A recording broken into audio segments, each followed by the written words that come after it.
Good day. This is my weekly reflection for March 24 to 31. Stepping into this week, my entire project took a massive turn over the weekend because of a sudden realization about how hard it was going to be to film my short documentary. I looked closely at the locations of the people I wanted to interview and realized last minute that they all live in different counties like Cambridgeshire and Suffolk, which meant traveling between them during school weeks that would be logistically a nightmare for me. And so I thought it through and decided to pivot to my second best choice, which is a short film about a young fatherless student who meets an old man, spends a day with him, and through that connection finds a father figure and regains his hope. Now, I made this major change to my project because I am deeply passionate about stories that explore real emotions.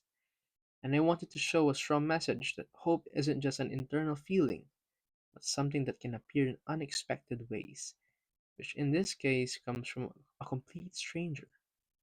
Now, once that new idea was locked in, my main task for the week is creating and designing a 5-minute pitch presentation to sell the concept to my teachers. And so, in my time at home, all the way up until Thursday morning, I designed to look at the presentation slides and plan out exactly what I was going to say.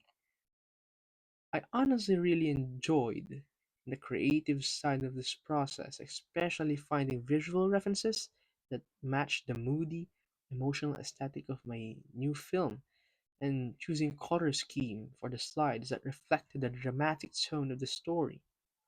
However, things didn't go entirely well because I put so much time into perfecting those visuals design of the slides that gathering the actual core information got pushed behind. And so when the actual time came to pitch on Thursday afternoon, I was stuck because I had no written script or even speaker notes. So during the presentation, I suddenly noticed on the screen that there was a specific character profile for the old man that I hadn't even got the chance to finish writing up, meaning my slides were technically incomplete. Now, because I had to improvise everything without notes, while balancing my pitch layout with my delayed research from the previous weeks, I got nervous, spoke way too much, and I started rambling a bit. But by the time I got to the slide showing my production schedule for the upcoming weeks and the Easter holidays, I had spent I had spent and finished my time that my teacher had to stop me and ask me to proceed straight into the question and answer portion, which I luckily overcame and answered without breaking a sweat. Because I know my story inside and out and what my plans were in the upcoming weeks.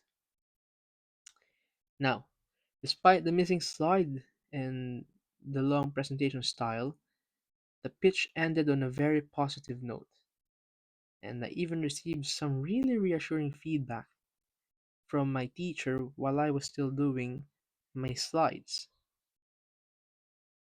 She said that I need to stop second guessing myself because of a tagline that I was supposed to do, and I told her that it was not a good one. But then she said that it was excellent, and this was incredibly useful feedback that I will definitely use to make changes in how I work by applying that creative confidence that my teacher saw in me directly to when I direct and produce my next film. Trusting my choices, hopefully without hesitation. And so after the presentation was over, I managed to finish all of my background research at home, which were 2 weeks delayed. And I'm now planning to start the script writing phase over the holidays, taking it one small step at a time so I can focus on building realistic dialogue. Ultimately, the pitch, and all the experiences all throughout the week taught me a massive lesson about balancing my time between research and design, showing me that a pretty presentation means nothing if the core content is missing, which will heavily impact my final film by forcing me to strictly script and time my work before I even step onto a filming set. Thank you very much.